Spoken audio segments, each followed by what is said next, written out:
Gaufres de Liège ou gaufres classiques, aujourd'hui je vous propose de faire les deux recettes.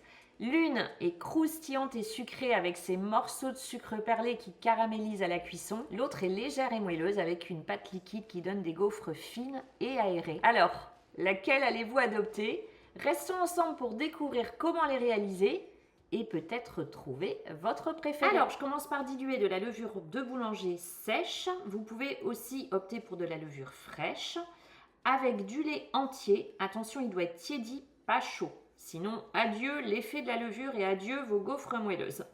On mélange régulièrement pendant 10 petites minutes. Et là, c'est parti pour la suite. J'ajoute ma farine, de préférence de la T45, comme pour les brioches. Le sucre vergeoise ou cassonade, au choix. Un œuf de taille moyenne et ma touche perso, de la vanille en poudre pour moi. Mais si vous avez de la vanille liquide, foncez, ça fonctionne aussi. J'adore commencer avec la feuille du robot, mais si vous préférez le crochet, faites-le, hein, ça fera très bien l'affaire dès le départ. Après quelques minutes, quand la pâte commence à former une boule, j'ajoute le beurre pommade. Alors, sortez-le du frigo à l'avance pour qu'il soit bien crémeux et pas dur comme un rocher. J'ai enfin ajouté une petite cuillère à café de vanille parce qu'à la maison, on est accro, donc j'en ai remis un peu.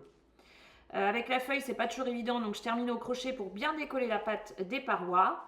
10 minutes de pétrissage au total jusqu'à ce que la boule soit bien lisse et élastique. Et vous allez voir, c'est magique.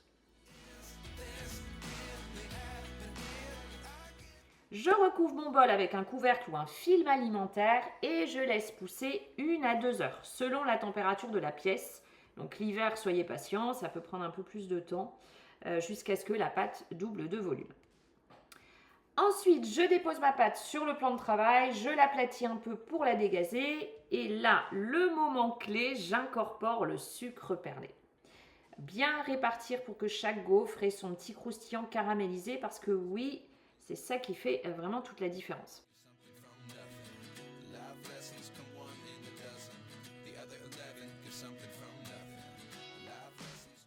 Je forme une boule, je la divise en 10 bâtons égaux. Donc vous pouvez utiliser une balance. Et là, je vous conseille donc vraiment de les peser parce qu'elles seront toutes identiques et tout sera parfait. Je les roule en boule, je les dépose dans le creux de ma main et je les fais tourner pour que donc les bâtons soient bien ronds.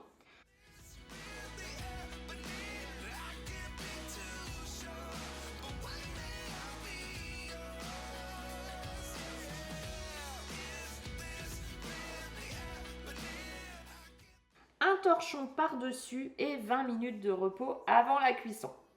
Pour mon gaufrier, je le préchauffe. Je vous mets le lien dans la description sous la vidéo pour le modèle que j'utilise. Mon appareil fait 2 gaufres à la fois. Alors, j'y dépose mes bâtons, j'appuie bien en fermant et je laisse cuire. Comme vous allez le voir, certaines gaufres auront plus de sucre perlé que d'autres. Donc, c'est pour ça que je vous disais de bien répartir pour que ce soit bien caramélisé partout. Bon, la lumière, elle est un peu biaisée. Désolée pour mes images un peu sombres, j'ai fait la vidéo tardivement. Résultat, on obtient des gaufres dorées, moelleuses à l'intérieur et donc croustillantes à l'extérieur, exactement comme on les aime à la maison. Et vous pouvez aussi les congeler. Comme ça, le lendemain, hop, on les met donc soit au micro-ondes. Moi, j'aime moins, hein, je préfère au grille-pain et elles seront comme fraîches.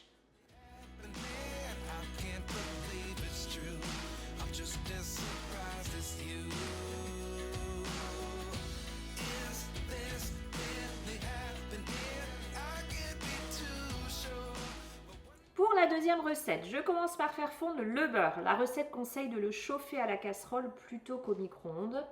Comme je suis sage, je respecte les consignes.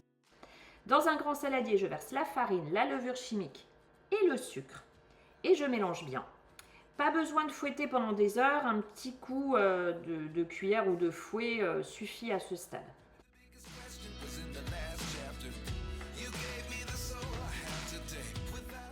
J'ajoute 2 œufs battus.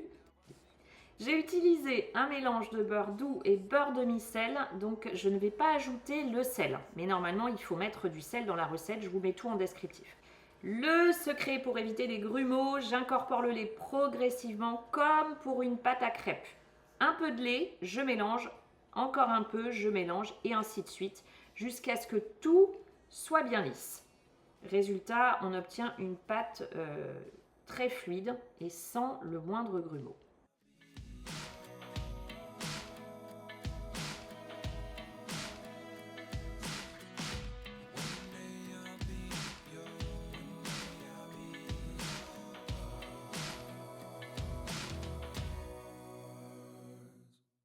J'ajoute le beurre fondu, mais surtout ma vanille liquide maison. Alors, c'est pas dans la recette, mais ça apporte vraiment un goût, un super goût. Et si vous voulez ma recette de vanille maison, je vous l'ai déjà partagée plusieurs fois, mais elle est en fiche dans le petit i qui apparaît et aussi donc dans la description sous la vidéo.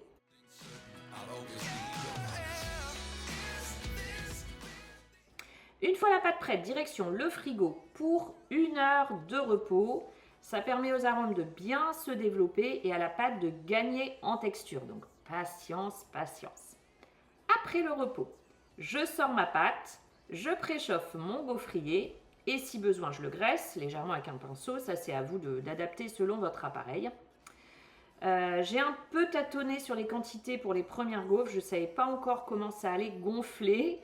Mais dès la deuxième tournée, j'ai rempli mes empreintes jusqu'en haut. Et là, magie, des gaufres bien dorées, moelleuses à l'intérieur et donc légèrement croustillantes à l'extérieur. C'est exactement comme on les aime à la maison. J'en ai fait une belle quantité. Là, vous en avez 12. J'en ai refait derrière et vous pouvez les congeler sans problème. Comme ça, vous les sortez, vous les passez au micro-ondes ou moi, je vous conseille plus le grille-pain. Et vous obtenez des gaufres toutes fraîches en 2 minutes chrono, comme pour les gaufres, la première recette, juste avant. Moi, je les mets sous vide avec mon appareil B-Save, vous le savez, mais la congélation classique fonctionne aussi très bien. Alors, est-ce que vous êtes prêts à vous régaler? Si ces 2 recettes vous ont plu, likez, partagez, abonnez-vous. Dites-moi en commentaire si vous les servez plus avec, je ne sais pas, de la pâte à tartiner, juste du sucre glace comme je l'ai fait pour la deuxième recette, du sirop d'érable, de la chantilly. Et surtout, laquelle des 2 vous préférez? Peut-être que comme moi, vous aimez les 2. À très vite pour une nouvelle gourmandise et de nouvelles recettes. Et surtout, comme d'habitude, prenez bien soin de vous et profitez de la vie.